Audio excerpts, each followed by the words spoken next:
बऱ्याच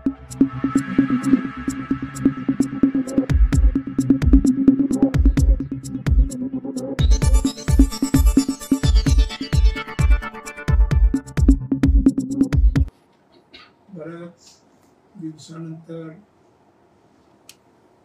मी पत्रकार परिषद घेतलेली आहे. देशपातळीवरचे काही विषय, राज्यातले विषय आणि जिल्ह्यातल्या विषयावर आपल्याशी बोलावं या हेतूनेच आजची पत्रकार परिषद आहे. कोणत्याही याच्यामध्ये राजकारण नाहीये आणि निवडणुकाही नाहीये. पहिलं म्हणजे आपल्याला सांगायला आनंद होतोय, सिंधुदुर्ग जिल्ह्यात 11 मे रोजी मी गोवर्धन गोशाळा सुरू करतोय. त्याचं उद्घाटन माननीय राज्याचे मुख्यमंत्री श्री देवेंद्र फडणवीस यांच्या हस्ते 11:30 वाजता करणार आहे. त्यांनी आमंत्रण स्वीकारलं आणि येणारही आहे. आपल्या सर्वांनाही आमंत्रण आजच देतो. 11ला जरी उद्घाटन ठेवलेलं असलं तर आपल्या सर्वांना 8 तारीखला पत्रकारांनी 12 वाजता इथे प्रेसही होईल आणि तुम्हाला अगोदर त्या गर्दीत न पाहू नये अगोदर 2 दिवस तुम्हाला दाखवण्याचा प्रयोजन करतोय मी. काय गर्दी तुम्ही घेणार, कुठं इकडे जाऊ, एवढं हे होणार नाही.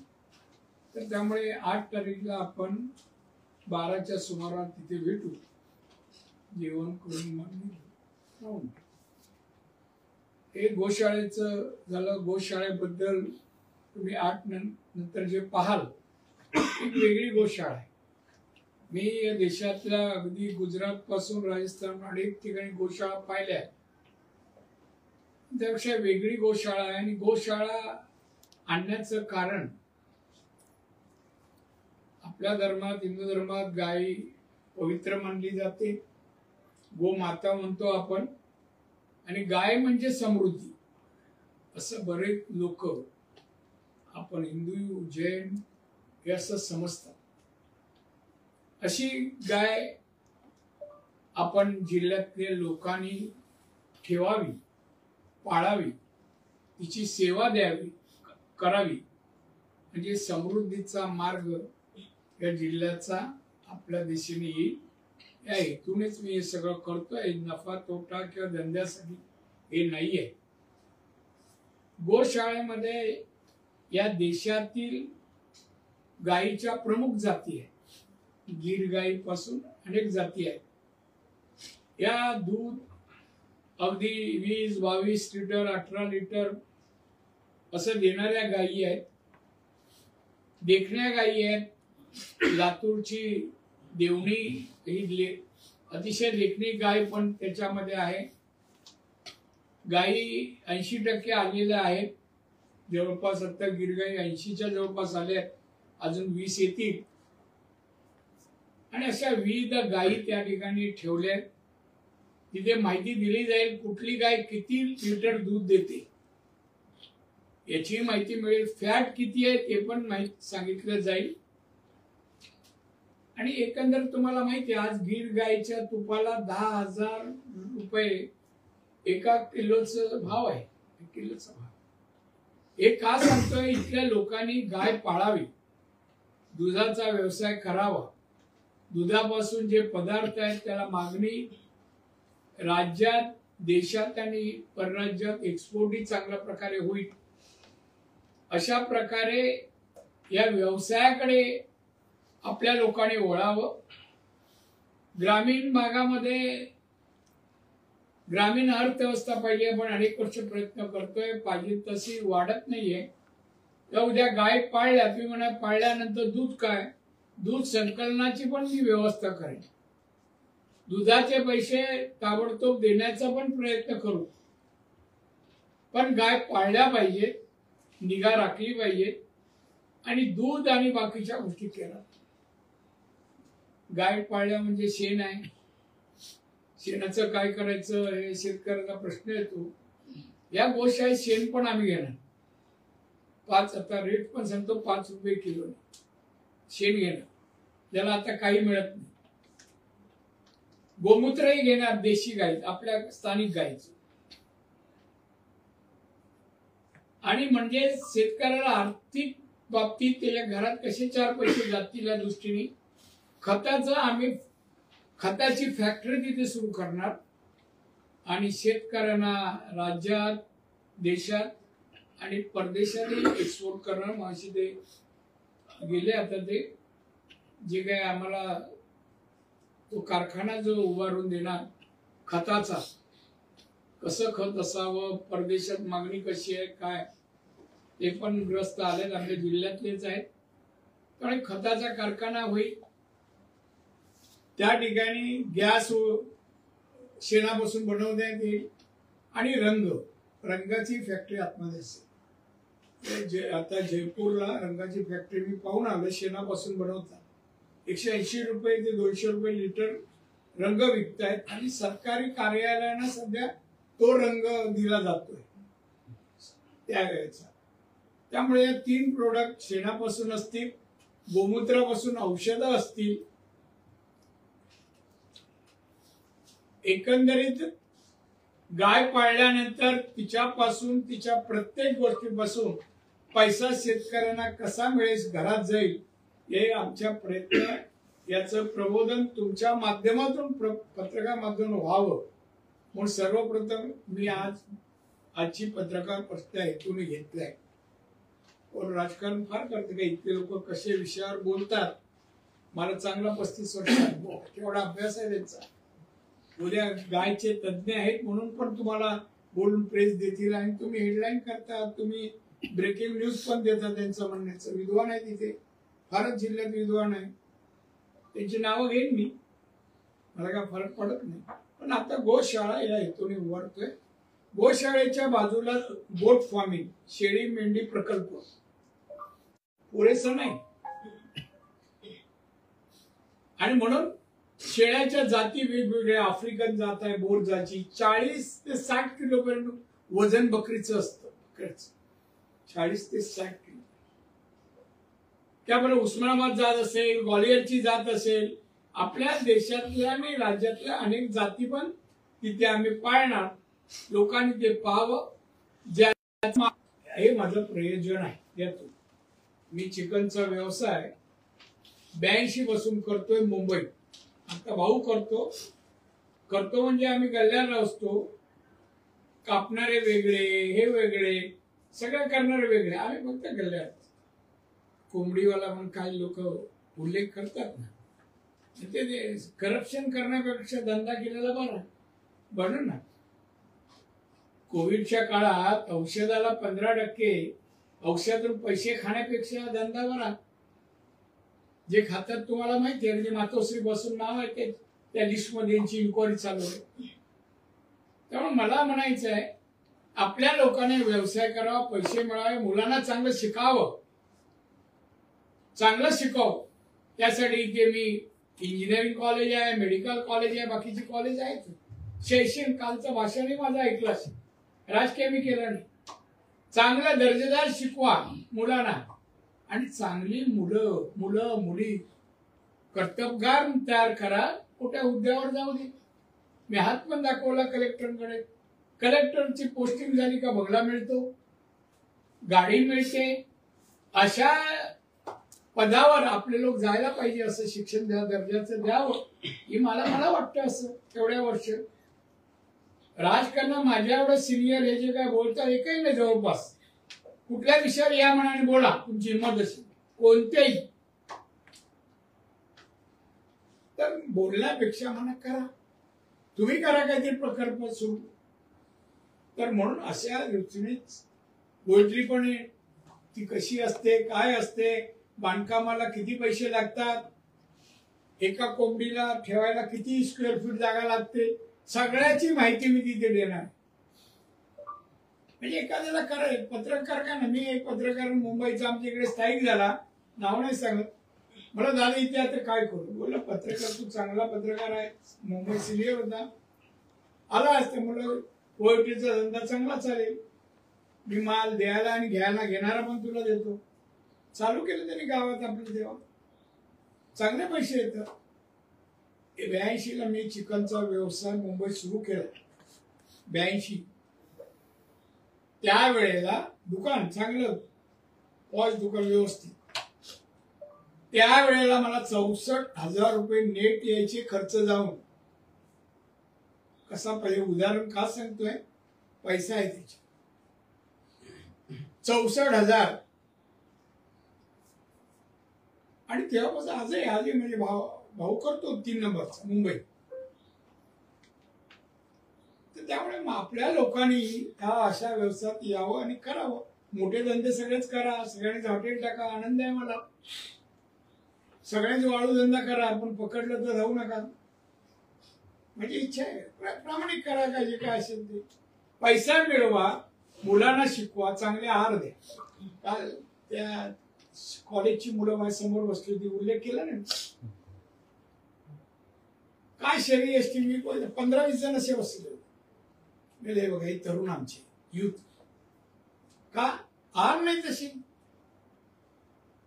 आहार नाही. आहार केव्हा येतात, पैसा असेल तेव्हा. हे चेष्टेचा विषय नाहीये. असणार मुलांना सशक्त मुलं झाली, बुद्धिमत्ताही चालते, ब्रेनही काम करतो, रक्तपुरवठा चांगला होतो. मुलांना अन्न मिळालं, कपडे मिळाले, उत्साहाने शिक्षणही घेतात. आणि म्हणून त्या माध्यमातून मी बोलतोय की मिळालं पाहिजे, केलं पाहिजे. एका दिवसात सिंधुदुर्ग समृद्ध नाही होणार. प्रत्येक माणसाने योगदान द्यायला पाहिजे, योगदान. आणि म्हणून असा व्यवसाय लोकांना शिकवण्यासाठी म्हणून मी ते केलंय. आता तिथे पण तुम्हाला दिसतील नोकर. आपल्याकडे सगळे साफसफाई नोकर मिळत नाही. आपण गाय पवित्र असते, म्हणजे शेणात हात घालायची. आपण शिकल्या 10वी 12वी झालं तरी लाज वाटते की कमी बनवायची. पूर्वी तर आपली घरच शेणाने सारवायची आणि त्याचं झोपणं बसणं त्याच्यातच होतं. पण आताच्या पिढीला ते वाटतं मला काही भाष्य देवर काढायचं. पण तिकडे बघा नेपाळवरून पण लोक येऊन काम करतात. तिकडे रोजीरोटी नाही, त्यांना हौस नाही एवढे लांब यायची. मुलांना घेऊन आली त्यांची कामं करतात. तर हे सगळं पहा आणि लिहा. मला वाटतं गायच्या जातीवर तुम्हाला आनंद वाटेल अशा बघायला. गाय कशी दिसते, छोट्या पण येतात. 3 एवढ्या गायी पण मी तिथे ठेवल्या, 3 आहे. बघतोय अजून 2 नरमादी हैदराबादवरून येतात, वेळ लागतो. अशा रीतीने तुमच्या ज्ञानात भर पडेल आणि ती भर तुम्ही आमच्या शेतकऱ्या लोकांना पोचवाल. म्हणा पण उद्योगाला प्रेरणा मिळेल असं काहीतरी लिहावं. काही नाही, लोक निर्जीव आहे, उपाशी मिळाल. तर बघा आता तुम्ही बाहेर थांबायला पाहिजे, लोक भेटताना मला एक मुलगी आणि तिची आई आहे. 1600 rupees on Google Pay for business. नाही काय माफ आहे. काय बोलणं आमच्या महिला एकच एवढी हा कसा एवढंच बोल होतं, बाकी काय.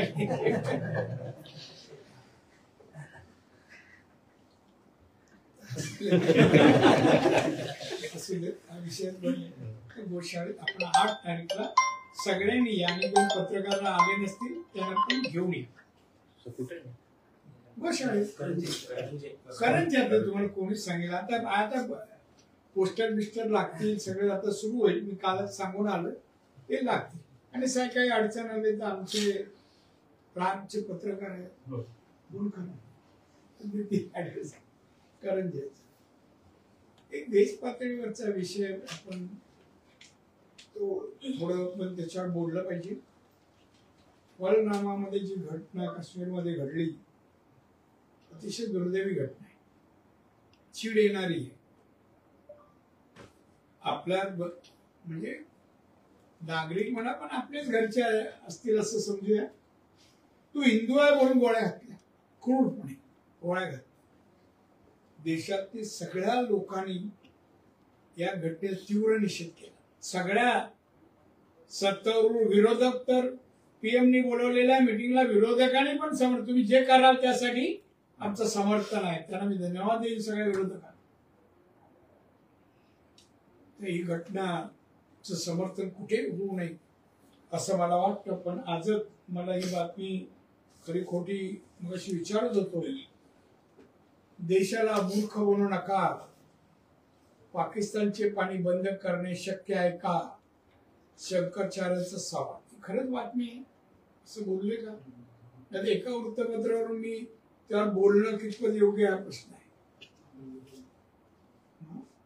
नाही, ह्या बाकी बातम्या नव्हत्या त्यांना, त्यामुळे ही त्यांना ह्या वृत्तपत्राला पोषक वाटले.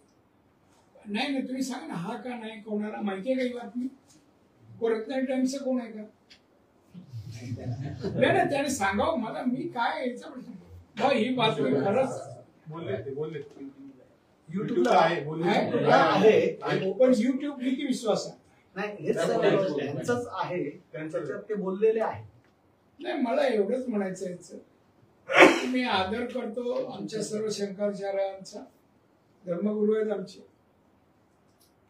देश आणि देशातली जनता आणि देशाच्या प्रमुखांनी, पंतप्रधानांनी सुरक्षा देशाची जनतेची संबंधी कोणताही निर्णय केला त्यावर भाष्य करू नये याने, असं माझं ठाम. भाष्य करू नये. तुम्ही देशापेक्षा मोठे नाही आणि देशाच्या जनतेपेक्षाही मोठे नाही. त्यामुळे आम्ही आदर करतो शंकराचार्य म्हणून, पण या विषयावर सरकारच्या देशहिताच्या आणि जनहिताच्या घेतलेल्या निर्णयावर, देशाच्या संरक्षणात घेतलेल्या निर्णयावर भाष्य करू नये असं माझं ठाम मत आहे.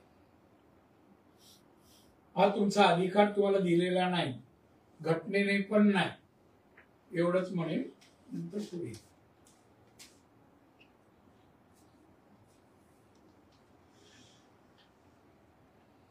तुम्हा सर्वांना धन्यवाद देईन. 2 निवडणूक, लोकसभा, विधानसभा, तुमचं चांगलं सहकार्य मिळालं.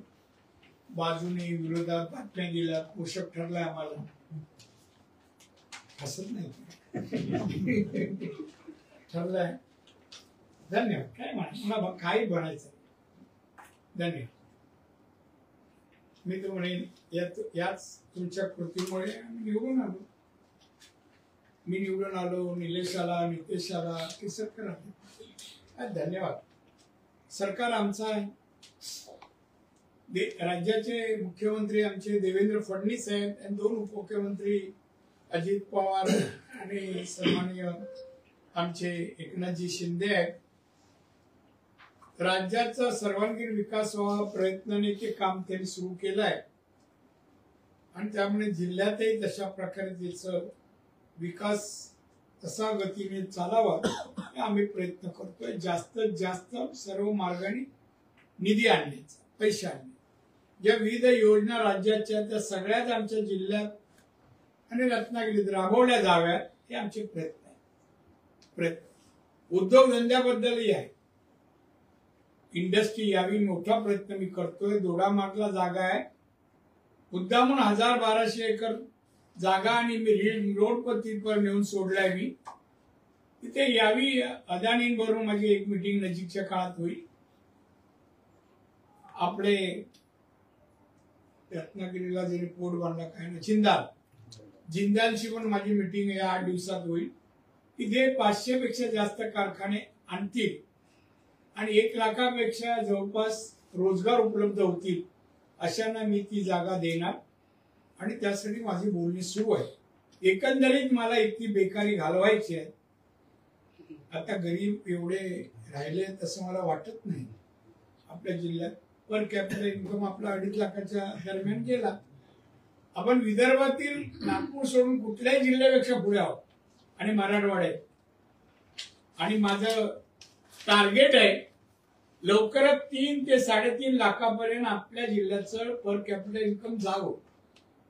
लोकांना मी म्हणतोय काम करा, व्यवसाय करा आणि आपण जे उत्पादन करतो ना त्याचं शेतीतलं क्रॉप म्हणजे पीक त्याचं बाय प्रोडक्ट बनवा आणि विका. मार्केटिंग आहे, चांगला पैसा आहे. त्याबद्दल नंतर बोले, एवढा विषय नाही. त्यामुळे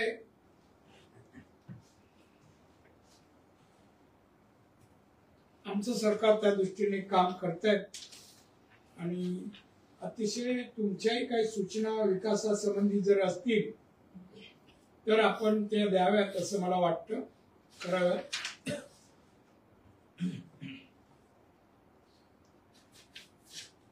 त्या सूचनेचा विचार करून कधी भेटा तुम्ही सांगा मला या विषयावर.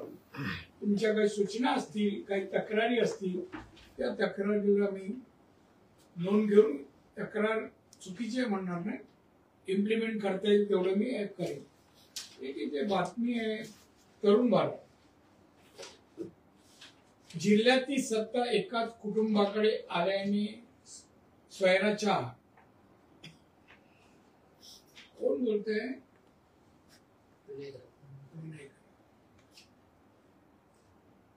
परवा माझ्या विमानात काय बोलत आले, बाजूला एकच रो होत, काय बोलले नाही. मी बोललो ना, मी लक्षात दिलं नाही. विकृत माणसाकडे मी पागत नाही, आपली नजर खराब होते असं म्हणतात सायंटिस्ट. काय सोयराचे आम्ही काय केला त्रास? मी, निलेश, नितेश, मुलीला, महिलेला, उद्योजकांना, कोणा पैसे, भ्रष्टाचार एक दाखवा, पदावर राहणार नाही. मला 35 वर्षाला कुठल्या कॉन्ट्रॅक्टर कोणाकडून पैसे, एक उदाहरण, कुठली बदली, कोणाला प्रमोशन, 1 रुपया घेतला कोणी सांगा मला. मी राज्यात मी राजकारणात 59वं वर्ष माझं आहे. मी पदावर अशा लोकप्रतिनिधी म्हणून मी 40 वर्ष आहे नगरसेवकाचं धरलं. पण एकाने सांगतो, बदली, प्रमोशन, पोस्टिंग आणि कामामध्ये पैसे असे. आता कोण म्हणताय जे प्रश्न, अहो त्या कुठला प्रकल्प जिथे जमिनी घेताना भ्रष्टाचार, कशात पैसे घेत नाही विनायक राहू? कोण होता, कुठे होता, कुठला व्यवसाय केला, तू पैसे कमवले आणि मला रत्नागिरीला जमिनी घेतल्या, जिल्ह्यात घेतल्या. तोंड बंद करणं, तो नाव घ्यायचं नाही, नाव घ्यायचं नाही, तेवढे बघायचं पण नाही, बघण्यासारखं काहीच नाही.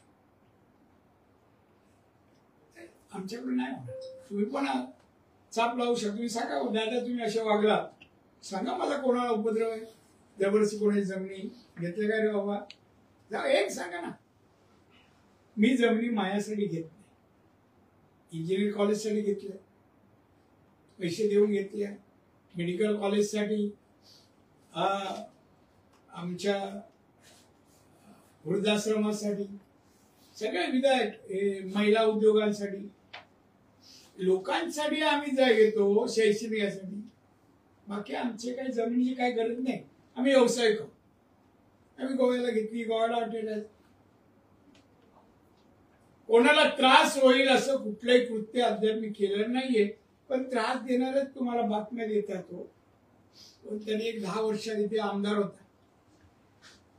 आमदार विधानसभेत बोललेलं काय ऐकलं नाही मी, वाचलेलं एकदा बघितलं मी. निलेशनी पहिल्याच अधिवेशनात जे विचार दिले, बोलला, सगळ्या पत्रकारांनी मुंबईच्या आणि अनेक राजकीय लोकांनी मला फोन आले, विरोधी लोकांनी. हो दादा आम्ही पाहिलंच नव्हतं निलेशला एवढं बोलताना. चांगली शैली आहे, चांगली भाषा शैली आहे, चांगले विषय मांडले.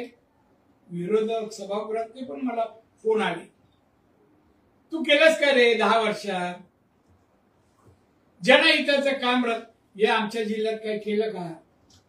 एक इरिगेशनचं, पाटबंधाऱ्याचा कुठला प्रकल्प आणला, पाण्याच्या कुठल्या लाईन आणल्या लोकांपर्यंत? कारण काय ठेवलंच नव्हतं, मी तर पूर्णच केलंय. सगळ्या जिल्ह्यात येणारे पाटबंधारे सगळे मी आणले, सुरू केले. पाणी टंचाई जिल्ह्यात मी शिल्लक ठेवली नाही, टँकर मुक्त जिल्हा मी केला. पर्यंत पाईपलाईन न्यावा ती योजना मी मंजूर केली. आणि हे टीका कोणावर करतायत? आता म्हणा गप्प बसा, गप्प बसा. तुम्हाला वाटतं मी धमकी काय लायकीची नाही हो, त्यांना धमकी द्यायला काय करा. हा वैभव नाही कोणी गप्प असणार. कोंबड्या राजा नेता परिचित काय कोंबड्या हाय आमच्या अजूनही कोंबड्याचा व्यवसाय नाही, कोण विचारत नाही. उद्धवजी ठाकरे मुख्यमंत्री असताना त्यांनी कोकणासाठी सिंधुदुर्गासाठी भर भरून दिले. सांगा 2.5 वर्षाचे मी माहिती तू जरा यांना 2.5 वर्षाची आलेली विकास कामाला पैसे सांग किती टक्के आले. 2.5%, 2.25% पैसे इथे आले. पुरा निधी आला नाही. अनेक योजना जाहीर झाल्या. कमी आतापर्यंत मुख्यमंत्री कमी पैसे आले असतील 10 उद्धव ठाकरे. आता आकडेवारी सर पुढच्या वेळी मी देतो. काढलंय ना तू? काय करायचं समजत नाही त्या माणसाला. तो काय त्याकडे मागणार? उद्धव ठाकरेला काय कळतं महाराष्ट्राचं राजकारण? शेतीमध्ये काय केलं? शेतकऱ्यांना नवीन काय केलं? शेती उद्योगातून जास्त पैसे मिळावे, मग प्रोसेसिंग सारखे अनेक मार्ग, त्याला लागणारा निधी कधी काय विचार केला? इंडस्ट्री वाढण्यासाठी केला? काय आणलं आमच्याकडे? भरभरून दिलं. तुझ्या घरी दिलं असेल तेव्हा मागची मिटिंग झाली आणि बोलवलं उद्योगला. मागे घर झालं ना, पुढच्या होता मागे तिथे उद्धव ठाकरे जेवून गेला. हा मासे विषय खाल्ले म्हणतात. मुंबई जाऊन उलटी झाली. उगाच मला हुशारी करून पण कानफडत मारीन कधी जाऊन. मी परवा नाही करणार कोणाची. चुकीचं काय जे बोलले तर. उद्धव ठाकरे येईल बघतो कोण. तू काय अडवतो रे? मी ठरवलं ना मी काय करू शकतो. महाराष्ट्रात लोकांना माहिती हो ना. अनुमोदन दे. मी सांगेन मला या पत्रकार काय चाललंय वाय. तुम्ही पण लिहा काहीतरी असे. काय चिपी विमानतळाचे काम अनेक रखडले, तू केले का? अरे आंदोलन केली. काय झालं? त्या उद्घाटनच्या वेळेला बेइज्जत केली तुमची. काय केलं तुम्ही? बेइज्जत. उद्धव समोर नमस्कार येतोय आम्ही.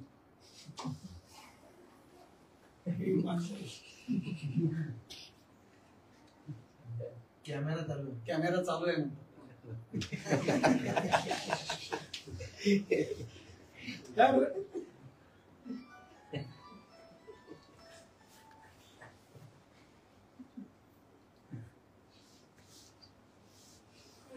वादळाच्या वेळा किती पैसे दिले आणि किती पोचले पण तुम्ही जरा बघा. मी सांगतो एक तरी तुम्ही हे करत असा.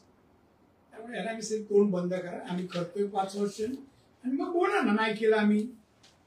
मी त्याने आता जो निर्णय घेतला तर उद्धवने घेतला का मच्छीमारांचा? हा त्याला कुठल्या शेतीला कुठला टॅक्स नाही, तसं मच्छीमारांना टॅक्स नसणार. किती फायदा होणार त्यानं? दिला घेतला का? आता अनेक उपक्रम मच्छीमारांसाठी येत आहेत. तुम्ही काय न करता कशा नाव घेता त्याचं? मी नाव पण नाही घेत.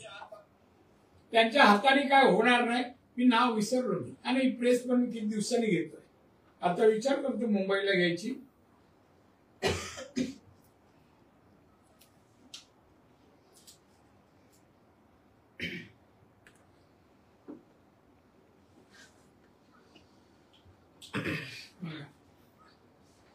मागच्या बीपीडीसी ड्रग्स वगैरे हे मी आणि नितेश अगोदर सांगितलं होतं आम्ही काढणार. हा म्हणतो पालकमंत्री असताना चाललाय. पालकमंत्री काल झालं. 2.5 वर्ष तुझा तो ऊब देऊन गेला ना आमच्या खुर्चीवर लायकी नसताना बसलेला उद्धव. तेव्हा का नाही केलं हो? त्या 2.5 वर्षात दिसले नाही काय? आता आम्हाला दिसले. आमची सत्ता असताना आम्ही सांगितलं. मी एसपी ना बोललो तुम्ही नाही करणार तर मी सगळे अड्डे तोडणार, विकणाऱ्याला सोडणार नाही. मी सांगितलं मीटिंग मध्ये ऑन रेकॉर्डवर. तू केलंस का कधी? बस उगा वजन वाढव, उगा आम्हाला कमी करायला लावू नको. चांगला शब्द प्रयोग आहे. त्याच्यावर जास्त वेळ नाही घेत मी. पण मी तुम्हाला सांगतोय ना तोंड बंद आणि कर दोघांनी. विनायक काय केलंस रे? काय नाही केलंस? जिल्ह्यातील लोकांना कुठलं कुटुंब, शाळा, बालवाड्या, कॉलेज, रोजगार काय केलं सांगा या लोकांनी. दोघांचे नाव घ्या. त्यामुळे विसरा आता राजकारण. भविष्यात पद यांना मिळणार नाही. रिटायरमेंट घ्यावे. हा आणि राहायचं असेल तर वृद्धाश्रमात जागा आहे, राखून ठेवलंय आम्ही राजकारणी लोकांसाठी. हा, अन्न धान्य सगळं फुकट. हा, कपडा लत्ता पण देतो, थंडीत ब्लँकेट पण देतो मी. अरे बोल ना, देतो ते आपण. हा, येऊन राहावं म्हणा.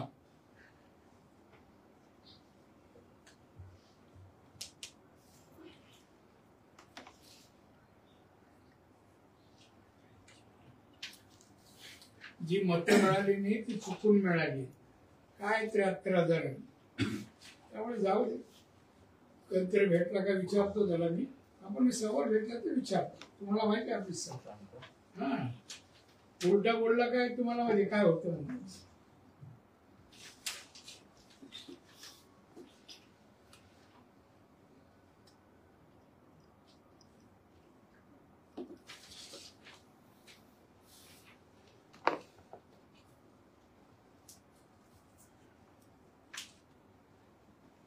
झाले विषय आपले. तेव्हा आपण आता 8 तारखेला भेटूया गिरगाईबद्दल. आणि त्यानंतर दुसराही काही उपक्रम सुरू जेव्हा लवकर जिल्ह्यातील लोकांसाठी मी उद्योगात धंद्याबद्दल लवकर ती गोष्टाकडे माझं बोलणं झाल्यानंतर. पण एकंदरीत मी सांगितलंय, जो संकल्प केलाय तो जिल्ह्यातल्या लोकांसाठी. मला बोसवायला पद नाही म्हणून इथे आलो नाही जिल्ह्यात. तुमच्याही माहितीसाठी सांगतो, मला पाठवलं आणि मी खारेपडून ओलांडतानाच निर्धार केला की मी जिल्ह्यात येतोय. हा जिल्हा सुखी समृद्ध केल्याशिवाय मी राहणार नाही. 35,000 पर कॅपिटल इन्कम आज 2.5 लाखाच्या घरात आहे. ही छोटी गोष्ट आहे. तुम्ही वाढून बघा, तुमचं घरचं उत्पन्न एकदम 1 लाखात वाढतं, 50,000 हजारांनी वाढवा, किती कठीण आहे ते. काय आहे नाही कठीण आहे. आणि मग तेवढे पैसे आल्यानंतर एक मुलीला मी इथे कॉलेजला शिकवलं, इंजिनियर झाली, तिचे पैसे माफ केला आम्ही. अशोक चव्हाण दत्ता घेऊन आला तिला. तिथे बसलो होतो त्या ऑफिसमध्ये, मी ऍडमिशन दिलं, इंजिनियर झाली. इंजिनियर झाल्यानंतर पेढे घेऊन ती वडील आणि वडील रडले तिचे. मग त्या मुलीला 6 महिन्याच्या आत नोकरी लागली इंजिनिअरची. 40,000 पगार पहिला मिळाला. 40. आणि तेव्हा पेढे घेऊन आली. मला सांगा, तिची आई मालवणच्या फुटपाथवर भाजी विकायची. तिची आई. 40,000 घरात जातील, काय आनंद असेल. जेवणाचा प्रकार, एखादी भाजी तरी, एखादं कडधान्य तरी, महिन्यात एखादं मच्छीमार तरी घरात चादर हे घेऊ शकते की नाही महिन्यात. भावंडांना शिकवू शकते. हे परिवर्तन शिक्षणाने, आणि ते मी पाहतोय. आता पण तिथे बसलात कळे किती जणांना मी श्रीमंत असं काय नाही. श्रीमंतीच वडिलांच्या ट्रस्ट हेच काम करतो. त्यामुळे तुम्ही पण लिहिताना कोण बोलतो म्हणून बातमी देऊ नको. तुझं काय कार्य सांग ना बाबा. 10 वर्षात केलेलं कार्य सांग, देतो आम्ही. तुम्ही ब्रेकिंग न्यूज द्या, पाहिजे जाहिराती त्याच्या नावाने जाहिरात पैसे मागून घेऊन जा कार्याच्या, त्याच्या कार्याच्या. खरं सांगते. आणि असले ना असे लोकप्रतिनिधी भविष्यात ईश्वराने या जिल्ह्यात देऊ नये. दंडवते बिंडवते वैष्णनाथ पय आमचे प्रभू हे काहीतरी देणारी माणसं होती. मी माझं म्हणणं नाही, पण देणारी काही ना काहीतरी देऊन गेले लोकांना. हे उपटसिंधू लोकांचं कॉन्ट्रॅक्ट मधून पैसे, स्वतःला कॉन्ट्रॅक्ट किती मिळवले विचारावं. त्या कोल्हापूरच्या कंपनीच्या नावावर कंपनी याची कामं हा मिळवली, निकृष्ट दर्जाची कामं केली. एकही तुम्ही बातमी देत नाही. मी सगळे काढायला लावली आहे त्याची काम. त्या जाऊन इन्स्पेक्शन करायला लावणार मी आणि रिकव्हरी काढणार कॉन्ट्रॅक्टर. पैसे नाही भरले जप्ती पण येते. लक्षात ठेव. मी मागे लागलो तर हात धुवून लावतो. चांगल्या माणसाच्या नाही. असं तुम्ही आला, जेवायची वेळ झाली. काय ना चहा वगैरे काय देते, खायला वगैरे दिलं देतो. ताकद वाढवते. दादा प्रश्न आहे. थांबणार बाबा. मी दुकान बंद करतो. बोल चल. उदय सामंत परवा सिंधुदुर्गात होते. यावेळी त्यांनी एक भाष्य केलंय की निलेश राणे सुद्धा वैभव नाईकांना स्वीकारतील, त्यांना मी निमंत्रण देतो पक्षात येण्याचं, असं त्यांनी एक भाष्य केलं. उदय सामंत माझा ऍडवायझर आणि आमच्या घरचा करताना त्याचा ऐका. मी परवानगी दिल्याशिवाय कोणी त्याला किती हो आता कधी मी सांग एकनाथ शिंदेच्याकडे मुख्यमंत्री बाहेर बसलेला असायचा मला घ्या आणि इथे बोलला होता निष्ठावान शिवसैनिक. हा इथे या नदी आहे ना, नदीच्या बाजूला बोर्ड दिसतो. मी मला उलट एकनाथ झालं दादा बघा ना तो वैभव बसलाय. मी नाही तर बाकी सगळ्यांना गेले नाही करणार. माझ्या तो केवढा आहे. मला 60 वर्ष राजकारणात झालं आणि मायाबद्दल काय बोलतो तू लायकी आहे तुझी. तुझ्याबद्दल कधीही मी अजून वाईट विचार केला नाही. अजून काय काही बोलायचं उत्तर मिळालं. शिवसेनेच्या फेसबुक पेजवरती पोस्ट टाकण्यात आली आहे. शिवसेना उद्धव बाळासाहेब ठाकरे पक्षाच्या वतीने वेळ आली आहे एकत्र येण्याची. मुंबई आणि महाराष्ट्रासाठी शिवसैनिक तयार आहे मराठी अस्मितेच्या रक्षणासाठी. कोण एकत्र राज आणि उद्धव राज काय आहे का तू बोललास का याच्यामध्ये आहे का कोण एकत्र कोणाला आव्हान केलं आणि देणारी कोण कोणाचं आहे ते दुकान त्यांचीच माणसं. बरं तुम्ही मला सांगा मी त्याच्यावर अजून भाष्य केलं. मला बरेच पत्रकार येऊन गेले घरी मला भाष्य करायचं. अरे 2 भाऊ एकत्र आम्हाला नको आहे का. या आता ते राजकारणात जे सक्रिय आहेत आणि आता राजकारणात संपलेल्या व्यक्तींनी एकत्र येऊन काय होणार. काय आहे आता त्यांच्याकडे 20 झाले आमदार. पुढच्या वेळेला 5 नसणार. 5 नसतील. दुसऱ्यांकडे काहीच नाहीये. ते आमचे मित्र आहेत त्यांच्याबद्दल बोलू शकत नाही. त्यांचे 20 व्हावे आणि यांचे 5 25 बस. गणित आपलं गणित चांगलं आहे. दिलीप वळसे पाटलांनी आंबेगाव येथे जलव्यवस्थापन कृती आराखडा जो होता त्याच्या बैठकीत बोलताना म्हणाले महाराष्ट्रात उद्योगाला जी वीज दिली जाते ती देशात सर्वात महाग वीज आहे. त्यामुळे उद्योजक सुद्धा फार महाराष्ट्रात यायला तयार नाहीत. तर राज्यातले उद्योग दुसऱ्या राज्यात जायचं म्हणत आहे असं दिलीप वळसे पाटील. आपल्याला काय अभ्यास आहे नाही सांगा ना. तुम्ही जे विचारता कोण बोलतो म्हणून तो मंत्री होता काल परवा. या राज्यात जरा बाबा त्याला बघू दे. या राज्यात कोळशापासून वीज बनवायला जो खर्च येतो त्या खर्चामुळे वीज महाग आहे. आपण कोळशापासून आणि इंधनापासून बनवतो. तर कोळशापासून वीज बनवण्याचा जो खर्च येतो ना त्याच्यामुळे 2, 20, 25 हा रेट याचा आहे. बनवायला लागणारा खर्च युनिटला आणि त्याच्यामुळे ती महाग आहे.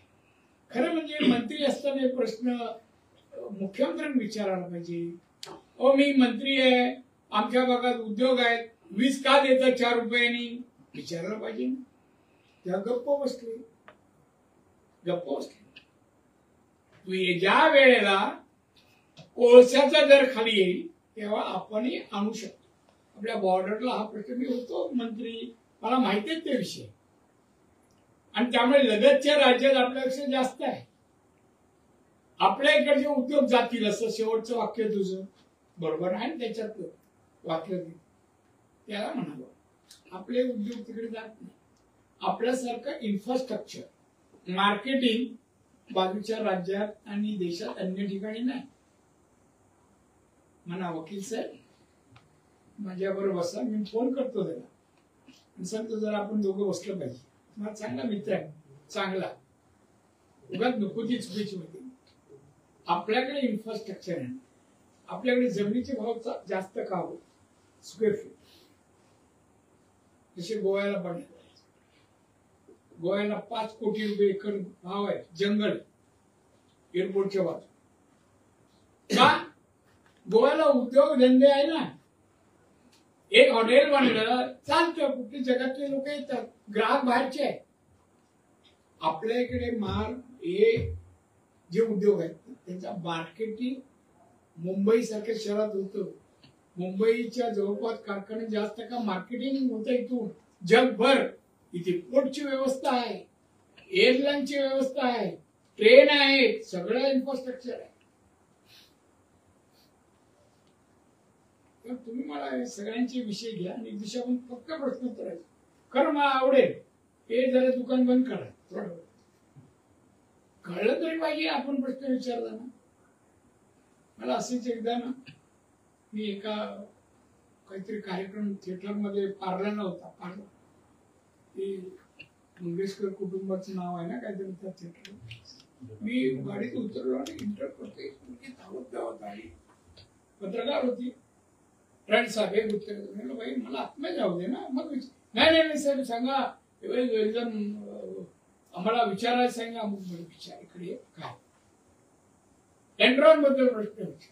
मी आधी माझा एक प्रश्न एक मी बोललो तू सांग तुला एनरॉनची काय माहिती आहे. काय माहिती कुठे एनरॉन कोकण कुठे माहितीये का. मला अभ्यास कर ये मी तुला सांगतो. कारण असं आपली वेळ झाली. आनंद वाटला. कमीत कमी प्रश्न विचारले आणि केसरकर बोलला नाही.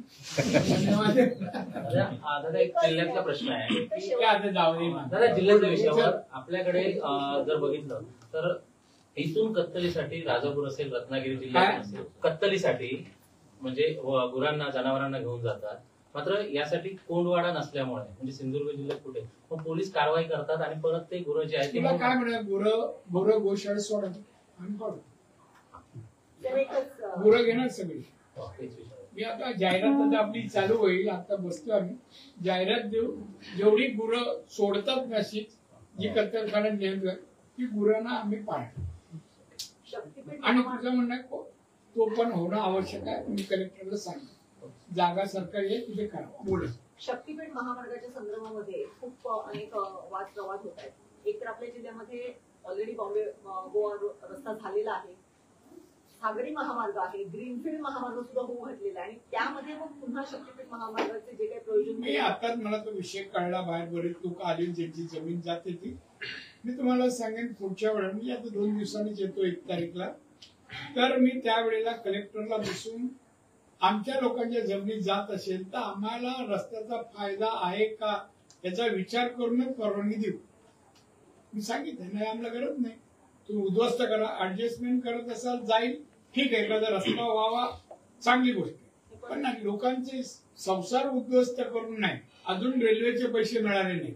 नुसतं रस्ता हे म्हणजे संसार उद्ध्वस्त नाही. ज्या मार्गावरून ते येणार आहे तो सगळा आपला जो आहे तो टायगर कॉरिडॉर आहे किंवा जैवविविधतेचे नटलेला असा भाग आहे. तो जर नष्ट होणार असेल तर मी तुम्हाला सांगतो मी जाणून घेईन. रूट अधिकाऱ्यांची बैठक कलेक्टर घेणार आणि मला जर ते असं तुम्ही म्हणता दिसलं तर मी सांगेन आम्हाला